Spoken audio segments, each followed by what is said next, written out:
It bears noting two things. Raouf, Daisy Khan, and Sharif Al-Gamal were invited to this event.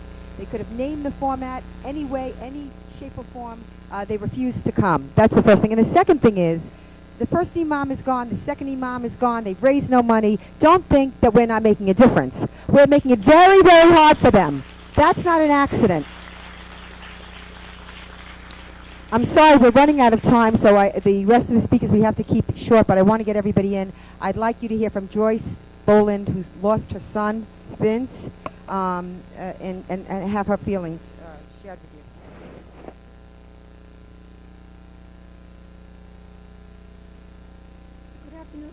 you. Good afternoon, ladies and gentlemen. First of all, I'd like to thank Pamela Geller for letting me come here to speak, and I would like to thank all of you for being here and staying here and listening to what we have to say, because we really need your help. My name is Joyce Boland. I live in a small suburban town called Ringwood in the state of New Jersey. I had a son. His name was Vincent Jr. He was 25 years old.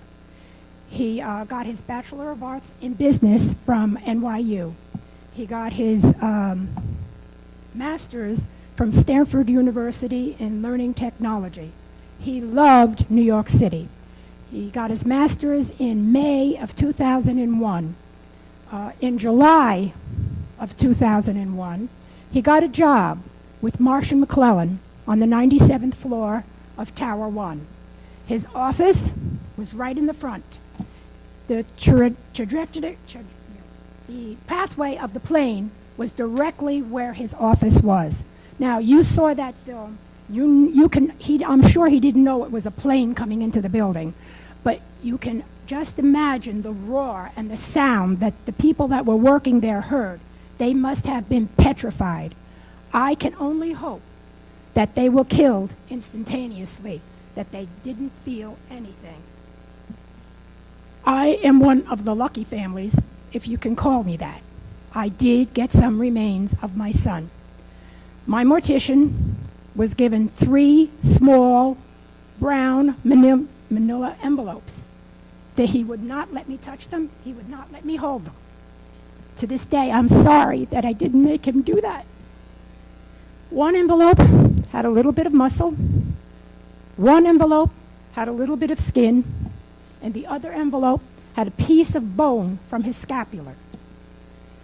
So you can see that my son, 99% of his remains remain at ground zero, and they will always remain at ground zero.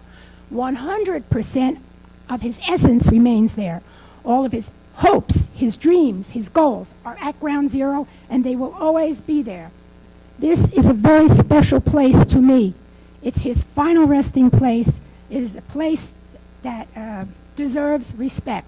I go there often. In fact, I even learned how to drive in New York City just so I could go to ground zero. I go there sometime during the week. I go there during holidays. I talk to him. I feel his spirit is there. I pray for him. I pray with him. And if you ever go there and you see a couple of little flowers stuck in a fence or in a hole somewhere, it probably is my flower that I put there for him. I go there every 9/11. And I go there every Christmas Eve, because I'll bet many of you don't know, but on Christmas Eve, there is a midnight mass that's said right out ground zero outside. Whether it snows, rains, it's cold, it doesn't matter. Family members and friends are invited to go there. There's just a folding table that's a makeshift altar with a priest, and he says mass, and that's where we go so that we know that we can be close to him. Why is this particular spot so important? Why does the mosque have to go in this spot? I'll tell you why. Why I think it has to go in this spot.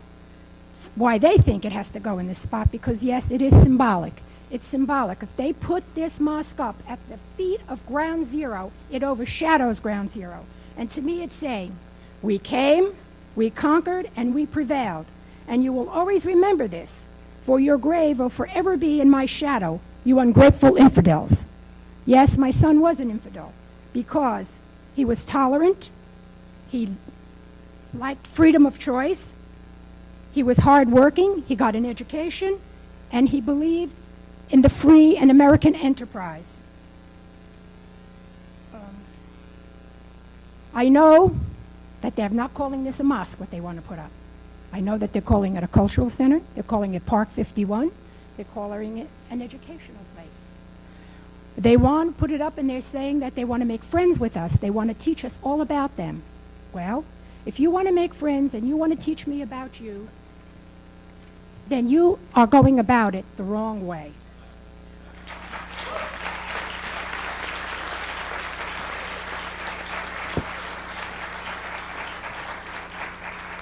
You don't take my hand, one hand, and say, nice, nice, come here, let me show you.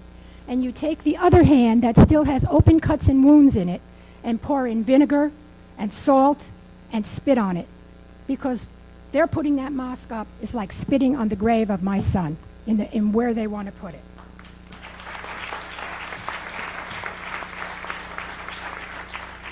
You know, folks, if it smells like a rose, and it looks like a rose, and it has thorns like a rose, and this has a lot of thorns, it's a rose.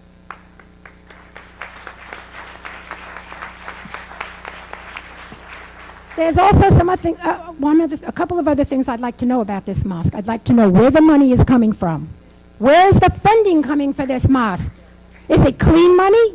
Is it laundered money? Is it blood money? Blood money is what I have, what I would think. Okay? Yes, Imam Faisal and his wife Daisy are no longer the voice of this mosque, but they are still on the council. And they're on the board, I mean. They're still on the board. So I'll bet it's like a Trojan horse, you know? Hide it and you don't see it, it's not there. But it is. And I'd like to say, as I wind this up, that every year on 9/11 and at Christmas, since my son's death, I have written a letter to him. And I would like to read the letter to you that I wrote to him this year on 9/11. I wrote, Dear Vincent, it is now 9/11/2010. We have once again gathered to remember family and friends. The 3 bells toll as we stand and we hear the name of our loved ones, and that brings forth our tears. You are never forgotten. You never could be. Your memories will live on in infamy. The years have been hard, and there never is peace. Now we have to put up with an Islamic mosque right near Ground Zero's feet. We rally, and we fight, and we try to protest. But they tell us it is religious freedom, so lay it to rest.